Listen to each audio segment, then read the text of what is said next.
Yo tout le monde, c'est Aurel, aujourd'hui on se retrouve pour la review de l'épisode 19 de Fire Force. Si vous l'avez pas vu, je vous invite à aller le voir, c'est dispo sur ADN et Wakanim, lien en description. Comme d'habitude, j'ai pas fait de review depuis deux épisodes il me semble. Bon, tout simplement parce que le dernier c'était un épisode un petit peu entraînement et celui d'avant, j'ai pas trouvé qu'il y avait assez d'informations pour faire une review tout simplement, donc on va en parler un petit peu ici, mais...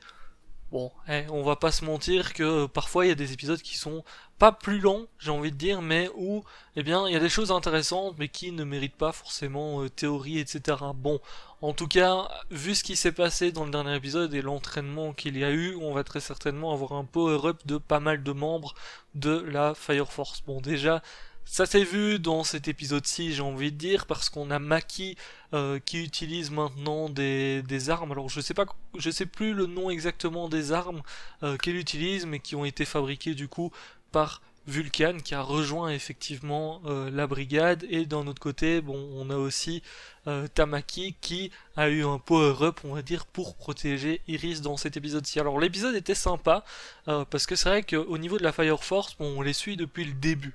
Hein, on suit tous les membres depuis le début, mais on les a finalement très peu vus en action pour la plupart, parce que très souvent c'est centré autour de Shinra et d'Arthur. C'est ceux qu'on a vu vraiment le plus en action. On a déjà vu un petit peu les pouvoirs de tout le monde, mais voilà, c'était vraiment du basique. Ici, on est sur des affrontements beaucoup plus sérieux, hein, j'ai envie de dire, parce que quand on les avait vus, c'était pour aller choper Iris qui était capturée par la 5ème brigade, et c'est vrai qu'ils se battaient pas non plus à 100%. Ici, par contre, on sent bien que les combats sont un petit peu plus sérieux et que, bon, on va dire qu'ils mettent leur vie en jeu.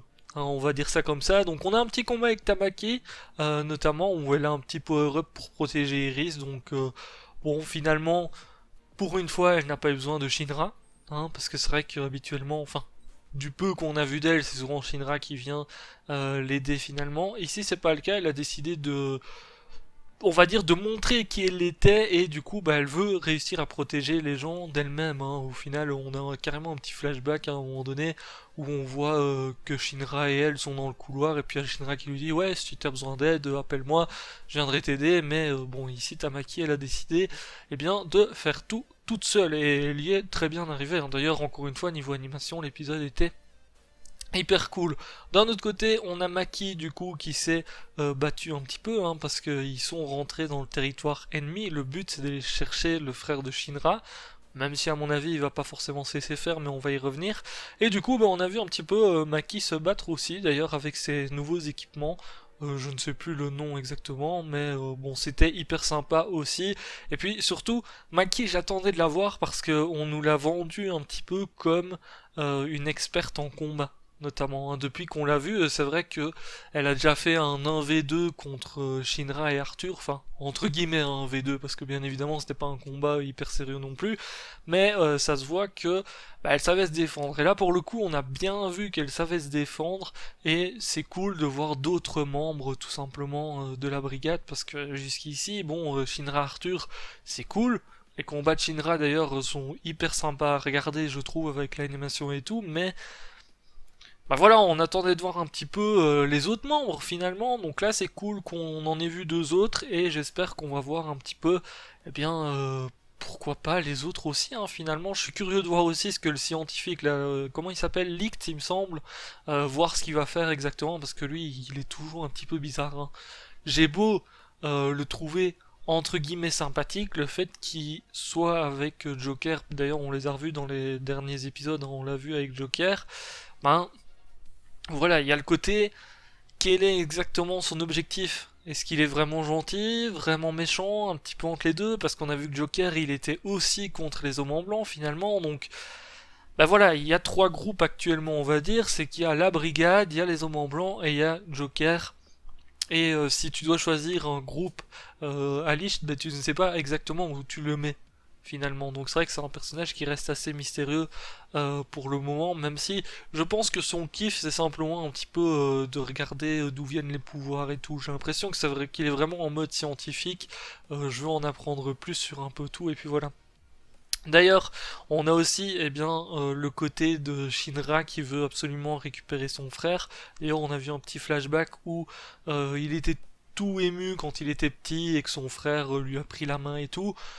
Bon, clairement, on va pas se mentir, ça va pas se passer comme ça. On se fait d'ailleurs, à mon avis, un petit peu spoil par l'opening, parce que dans l'opening, on voit très bien que Shinra se bat contre son frère. Donc voilà, à mon avis, son frère ne va jamais se laisser faire et je pense qu'ils vont vraiment devoir s'affronter. Est-ce qu'à un moment donné, son frère va décider de eh bien revenir avec lui?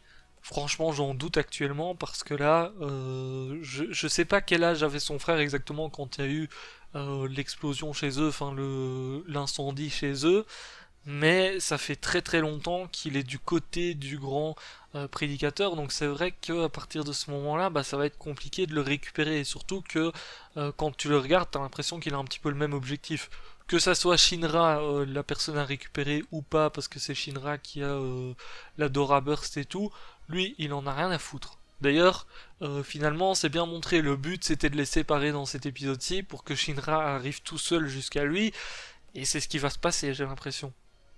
Après, on va bien voir, hein, peut-être que Shinra va être accompagné de quelqu'un, parce qu'on l'a pas revu depuis qu'ils ont été dispersés dans tous les sens, mais bon, ici, ça risque d'être un petit peu compliqué, et j'ai un petit peu peur que Shinra, ben, il ose pas se battre tout simplement contre son frère. Parce que son frère, lui, il s'en fout. Il va très certainement se battre à 100%, alors que Shinra, ben, il va être là en mode, oh non, c'est mon frère, je peux pas trop l'attaquer et tout. Même si le seul moyen de peut-être faire revenir son frère, c'est de lui foutre des mandales, est-ce qu'il va vraiment oser le faire?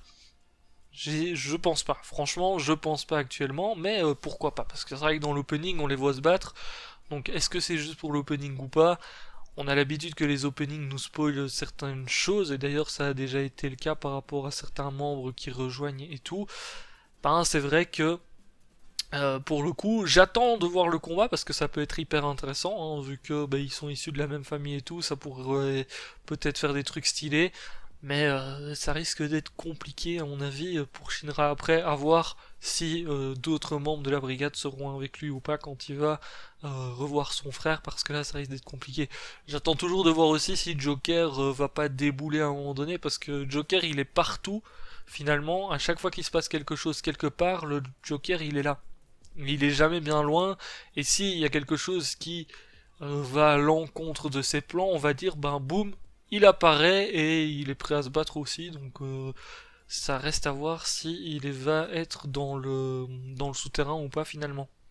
Mais écoutez, c'est tout pour cette petite review, parce que c'est vrai qu'on est sur beaucoup de combats, alors oui, j'en ai pas parlé, mais pour ce qui est de Tamaki et de ses scènes, hein, parce que dans cet épisode-ci, on peut en reparler, mais bon, je pense qu'on est habitué.